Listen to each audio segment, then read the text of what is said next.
ഇപ്പോഴേക്ക് സൂര്യനുദിച്ച് 2 മണിക്കൂർ ഉയരത്തിലായി. കിഴക്കോട്ട് നോക്കുമ്പോൾ അയാൾക്ക് കണ്ണു നൊന്തില്ല. ഇപ്പോൾ കാണാവുന്നത് 3 വള്ളങ്ങൾ മാത്രം. അവ ഏറെ താഴ്ന്ന് ദൂരെ തീരത്തിന് സമീപത്തും. ജീവകാലമത്രയും രാവിലത്തെ സൂര്യൻ എന്റെ കണ്ണുകളെ നോവിച്ചിട്ടുണ്ട്, അയാൾ നിരൂപിച്ചു. എന്നിട്ടുകൂടിയും അവ ഇപ്പോഴും നന്നായിരിക്കുന്നു. വൈകുന്നേരം എനിക്കതിനെ നേരെ നോക്കാനാവും, ഇരുളു കയറാതെ. അതിന് വൈകുന്നേരവും ശക്തി കൂടുതലുണ്ട്, പക്ഷെ രാവിലെയാണ് നോവിക്കുക. പൊടുന്നനെ നീണ്ടു കറുത്ത ചിറകുകളുള്ള ഒരു കടൽഭൈരി ആകാശത്തിൽ തൻ്റെ മുന്നിലായി വട്ടം ചുറ്റുന്നത് അയാൾ കണ്ടു. അവൻ അതിവേഗം താഴ്ന്ന് മടക്കി പിന്നോട്ടാക്കിയ ചിറകുകളോടെ ചരിഞ്ഞ് വീണ്ടും വട്ടം ചുറ്റുകയായി. അവനെന്തോ കിട്ടിയിട്ടുണ്ട്, വൃദ്ധൻ ഉറക്കെ പറഞ്ഞു. അവൻ ചുമ്മാ നോക്കുകയായിരുന്നില്ല. പക്ഷി വട്ടം ചുറ്റുന്നിടത്തു നിന്ന് നേർക്ക് അയാൾ പതുക്കെ ശാന്തമായി തുഴഞ്ഞു. ധൃതിപ്പെടാതെ അയാൾ ചൂണ്ടച്ചരടുകൾ നേരെ ഉയർത്തിയും താഴ്ത്തിയും നിർത്തി. കടൽപ്പറവയെ ഉപയോഗപ്പെടുത്താൻ തുനിയാതെ മീൻ പിടിക്കുന്നതിലും അല്പം വേഗതയിലാണ് ഇന്നേരത്ത് മീൻ പിടിക്കുന്നതെങ്കിലും താൻ നേരാവണ്ണമാണത് ചെയ്യുന്നതെന്നുറപ്പിക്കാൻ നീരൊഴുക്കിനെ അയാൾ കുറച്ചൊന്ന് തടുത്തു. പറവ വായുവിൽ കുറെ കൂടി ഉയർന്ന് ചിറകുകൾ നിശ്ചലമാക്കി വീണ്ടും കറങ്ങുകയായി. പിന്നെ അവൻ ചെടുതിയിൽ ജലത്തിലേക്കാഴ്ന്നു. പാറുമീനുകൾ വെള്ളത്തിൽ നിന്നും തെറിച്ചു പൊങ്ങി മുകൾ പരപ്പിലൂടെ സാഹസികതയോടെ നീങ്ങുന്നത് വൃദ്ധൻ കണ്ടു. ഡോൾഫിൻ, വൃദ്ധൻ വിളിച്ചു പറഞ്ഞു. വലിയ ഡോൾഫിൻ. അയാൾ പങ്കായങ്ങൾ അയച്ച ശേഷം അണിയത്തിന് ചൂട്ടിൽ നിന്നും ഒരു ചെറിയ ചൂണ്ടച്ചരടെടുത്തു. അതിന് ചരട് ചുറ്റുന്നൊരു ചക്രവും ഒരു ഇടത്തരം കൊളുത്തുമുണ്ടായിരുന്നു. അയാളൊരു മത്തിയെടുത്ത് ഇര കോർത്തു. അതൊരു വശത്തേക്കിട്ട് പിന്നണിയത്തെ ഇരുമ്പുവളയത്തിൽ കെട്ടി. പിന്നെ വേറൊരു ചരടിലും ചൂണ്ടയിൽ കോർത്ത് അണിയത്തിൻ്റെ കീഴെ ചുരുട്ടിവെച്ചു. പിന്നെ വീണ്ടും തുഴയാൻ തുടങ്ങി. ഇപ്പോൾ ജലവിധാനത്തിനടുത്തായി ഇര തേടുന്ന നീളൻ ചിറകുകളുള്ള പക്ഷിയെ നോക്കിക്കൊണ്ട്. അയാൾ നിരീക്ഷിക്കെ നീർക്കാങ്കുഴിയിടുന്നതിന് ചിറകുകൾ ചരിച്ചൊതുക്കി പക്ഷി പിന്നെയും മുങ്ങി. അനന്തരം അവ അതിവേഗം ചുഴറ്റിക്കൊണ്ട് വ്യർത്ഥമായി പാറുമീനിൻ്റെ പുറകെ പോയി. രക്ഷപ്പെടുന്ന മീനിനെ പിന്തുടരവേ വലിയ ഡോൾഫിനുകൾ ജലത്തിൽ ഉയർത്തിയ ലഘുവായ വീർപ്പ് വൃദ്ധന് കാണാനായി. മീനുകളുടെ പറക്കലിന് താഴെയായി ഡോൾഫിനുകൾ ജലത്തിലൂടെ അനായാസമായും വേഗത്തിലും നീങ്ങുകയായിരുന്നു. മീനുകൾ പതിക്കുമ്പോൾ അവ വെള്ളത്തിലുണ്ടാകും. അത് ഡോൾഫിനുകളുടെ വലിയൊരു പുലപ്പാണ്, വൃദ്ധൻ നനച്ചു. അവ പരന്നുകിടക്കുകയാണെന്നതിനാൽ പാറുമീനുകൾക്ക് രക്ഷപ്പെടാൻ സാധ്യത വിരളം. പറവയ്ക്ക് സാധ്യതയേയില്ല. പാറുമീനുകൾ അവനെ സംബന്ധിച്ച് വലുതാണ്, അവയ്ക്ക് വേഗതയും ജാസ്തി. പാറുമീനുകളുടെ വീണ്ടും വീണ്ടുമുള്ള കുതിപ്പും പറവയുടെ നിഷ്ഫല ചലനങ്ങളും അയാൾ നോക്കിക്കണ്ടു. ആ മീൻപുലപ്പ് എന്നിൽ നിന്നും അകന്നുപോയി കഴിഞ്ഞു, അയാൾ വിചാരിച്ചു. അവ വളരെ വേഗത്തിൽ നീങ്ങുകയാണ്, വളരെ ദൂരേക്കും. എന്നാൽ ഒരുപക്ഷെ ഒറ്റ തിരിഞ്ഞ ഒന്നിനെ ഞാൻ പിടിച്ചേക്കും. ഒരു വേള എൻ്റെ വലിയ മീൻ അവയുടെ അരികിലുണ്ടാകാം. എൻ്റെ വലിയ മീനുണ്ട് എവിടെയോ. കരയുടെ മീതെയുള്ള മേഘങ്ങൾ ഇപ്പോൾ ശൈലങ്ങളെന്നോണം ഉയർന്നു നിലകൊണ്ടു. തീരമാകട്ടെ ചാരനിറം ചേർന്ന നീലക്കുന്നുകൾ, പിറകിലായുള്ള നീണ്ടൊരു ഹരിതരേഖ. ജലമിപ്പോൾ ഇരുണ്ട നിലയിലായിരുന്നു, വളരെ ഇരുണ്ട്, ഏറെക്കുറെ ഊത നിറത്തിൽ. അതിലേക്ക് കണ്ണോടിച്ചപ്പോൾ ജലാധാരങ്ങളിൽ ഒഴുകി നടക്കുന്ന ജീവജാലങ്ങളുടെ ഇരുണ്ട വെള്ളത്തിലെ ചുവന്ന നീക്കങ്ങളും സൂര്യൻ്റെ അന്നേരത്തെ വിചിത്രമായ പ്രകാശവും അയാൾ കണ്ടു. തൻ്റെ ചൂണ്ടച്ചരടുകൾ നേരെ കീഴ്പോട്ടു പോയി വെള്ളത്തിൽ മറയുന്നത് കാണുകെ അത്രയേറെ ഒഴുകി നീങ്ങുന്ന ജീവജാലങ്ങളുള്ളതിൽ അവ മീനിൻ്റെ സാന്നിധ്യം മാറിയിരിക്കുന്നു എന്നതുകൊണ്ട് അയാൾ ആഹ്ലാദവാനായി. ഇതിനിടെ കുറെ കൂടി ഉയർന്ന ഗ്രഹപതി ജലത്തിൽ പരത്തിയ അസാധാരണ ഒളിയും കരയുടെ മീതെയുള്ള മേഘങ്ങളുടെ ആകാരങ്ങളും നല്ല അന്തരീക്ഷസ്ഥിതി സൂചിപ്പിക്കുന്നു. ഇപ്പോഴേക്ക് പക്ഷി ഏറെക്കുറെ കാഴ്ചയിലില്ലായിരുന്നു.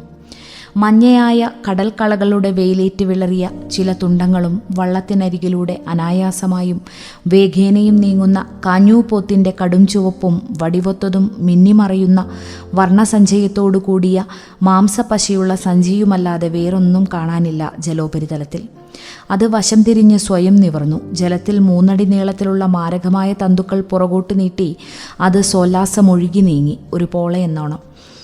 കാഞ്ഞുപോത്തെ, വൃദ്ധൻ വിളിച്ചു. ചൂളച്ചി. തൻ്റെ പങ്കായങ്ങൾക്കെതിരെ ലഘുവായി കുനിഞ്ഞ അയാൾ അവിടെ നിന്നും വെള്ളത്തിലേക്ക് കണ്ണോടിച്ച് ഒഴുകുന്ന തന്തുക്കളുടെ നിറത്തിൽ അവയ്ക്കിടയിലൂടെ നീർപ്പോള ഒഴുകുന്നതിനിടയിൽ തീർത്ത അല്പവിസ്തൃതിയുള്ള നിഴലിനടിയിലായി നീങ്ങുന്ന തീരെ ചെറിയ മീനുകളെ കണ്ടു. അവയ്ക്ക് പ്രതിരോധശേഷിയുണ്ട് വിഷത്തിനെതിരെ, എന്നാൽ മനുഷ്യർക്കില്ല. വൃദ്ധൻ മീൻ പിടിക്കെ അവ ചൂണ്ടച്ചരടിൽ ചുറ്റി ചുവപ്പ് നിറത്തോടെ ഒട്ടിപ്പിടിച്ചാൽ അയാൾക്ക് ഭുജങ്ങളിലും കരതലങ്ങളിലും വിഷമുള്ള വള്ളിപ്പന്ന പടർപ്പ് ചെടിയോ കരുവേലമോ ഉണ്ടാക്കുന്ന തരത്തിലുള്ള തിണർപ്പുകളും പുണ്ണുകളും ഉണ്ടാകും. പക്ഷേ കാഞ്ഞൂപോത്തിൽ നിന്നുള്ള വിഷബാധ പെട്ടെന്നാണ് ഒരു ചാട്ടവീശലേൽക്കും മട്ടിൽ.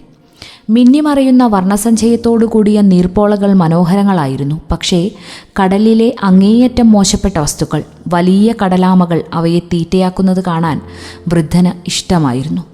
ആമകൾ അവയെ കണ്ടുകഴിഞ്ഞാൽ നേരെ മുന്നിലൂടെ സമീപിച്ച് കണ്ണുകൾ ചിമ്മി മുഴുവനായും തോടുപോലെയാക്കിയ ശേഷം അവയെ തന്തുക്കളടക്കം തിന്നും. വൃദ്ധന് ആമകൾ അവയെ തിന്നുന്നത് കാണുക താൽപ്പര്യമായിരുന്നു.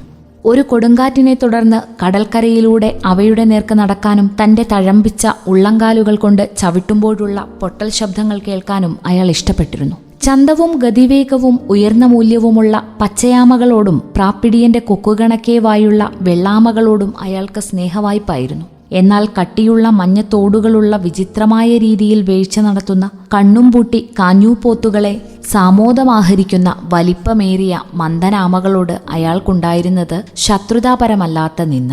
ആമപിടുത്തത്തിനുള്ള വള്ളങ്ങളിൽ നിരവധി ആണ്ടുകൾ പോയിട്ടുണ്ടെങ്കിലും ആമകളെപ്പറ്റി ഗൂഢമായ അറിവൊന്നും ഉണ്ടായിരുന്നില്ല അയാൾക്ക്. അവയെല്ലാറ്റിനോടും അയാൾ സഹതപിച്ചിരുന്നു. വള്ളത്തോളം നീളവും 1 ടൺ തൂക്കവുമുള്ള മുട്ടൻ ട്രങ്ക് ബാക്കുകളോടുപോലും. ആമകളുടെ കാര്യത്തിൽ മിക്ക ആളുകളും ഹൃദയശൂന്യരാണ്. എന്തുകൊണ്ടെന്നാൽ മുറിവേൽപ്പിച്ചാലും കശാപ്പ് ചെയ്താൽ തന്നെയും ഒരാമയുടെ ഹൃദയം മണിക്കൂറുകളോളം മിടിക്കും. എനിക്കും അങ്ങനൊരു ഹൃദയമാണ്, വൃദ്ധൻ വിചാരിച്ചു. എന്റെ പാദങ്ങളും കൈകളും അവയുടേതുപോലെ തന്നെയാണ്. ദേഹബലത്തിനായി അയാൾ വെള്ളമുട്ടകൾ തിന്നുമായിരുന്നു. മെയ് മാസം അത്രയും അയാൾ അവ തിന്നു. ശരിക്കും വലുതായ ഒരു മീനിനു വേണ്ടി സെപ്റ്റംബറിലും ഒക്ടോബറിലും ബലമുണ്ടാകാൻ. മീൻപിടുത്തക്കാർ പലരും തങ്ങളുടെ സാമഗ്രികൾ സൂക്ഷിക്കുന്ന കുടിലിലെ വലിയ വീപ്പയിൽ നിന്ന് നിത്യേന ഒരു കോപ്പ സ്രാവിൻ കരളെണ്ണയും അയാൾ കഴിച്ചിരുന്നു. അത് മീൻപിടുത്തക്കാർക്കെല്ലാമായാണ്, വേണ്ടുന്നോർക്ക് കഴിക്കാം. മിക്കവരും അതിന്റെ സ്വാദ് വെറുത്തിരുന്നു. എന്നാൽ അവർ ഉണർന്നെണീക്കേണ്ട നേരത്തെക്കാൾ മോശമായിരുന്നില്ല അത്.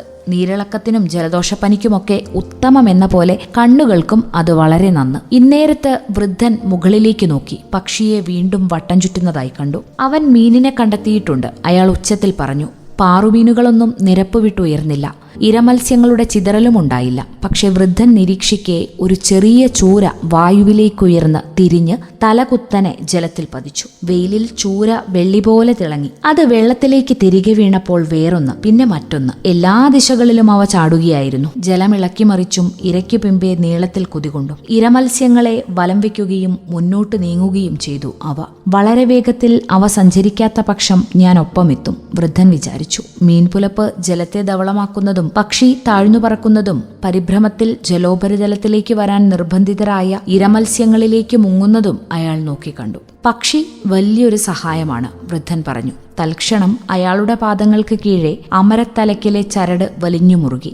അയാൾ അതിന്റെ ഒരു ചുരുക്ക് അവിടെ ഇട്ടിരുന്നു. തുഴകൾ താഴെ വെച്ച് അയാൾ ചെറിയ ചൂരയുടെ കമ്പനത്തോടെയുള്ള വലിയിൽ നിന്നും അതിന്റെ കനമറിഞ്ഞു. അയാൾ ചരട് മുറുകെ പിടിച്ച് അതിനെ വലിച്ചടിപ്പിക്കെ കമ്പനമേറിക്കൊണ്ടിരുന്നു. വള്ളത്തിനരികിലേക്കും പിന്നെ ഉള്ളിലേക്കും വലിച്ചുകയറ്റും മുമ്പേ ജലത്തിലെ മീനിന്റെ നീലമുതുകും പള്ളകളിലെ കാഞ്ചനപ്രഭയും അയാൾക്ക് കാണാനായി. അമരത്ത് വെയിലിൽ ഒതുക്കത്തോടെ വെടിയുണ്ടയാകൃതിയിൽ അവൻ കിടന്നു. വെടിപ്പുറ്റതും വേഗത്തിൽ ചലിക്കുന്നതുമായ വാലിന്റെ വിറയാർന്ന തട്ടുകളോടെ വള്ളത്തിന്റെ പലകകളിൽ അവൻ ജീവൻ വെടിയവേ വലിയ ബുദ്ധിയില്ലായ്മ കാട്ടുന്ന കണ്ണുകൾ മലർക്കെ തുറന്നു പിടിച്ചിരുന്നു. വൃദ്ധൻ അനുകമ്പയിൽ അവന്റെ തലക്കടിച്ച് അവനെ തൊഴിച്ചിട്ടു.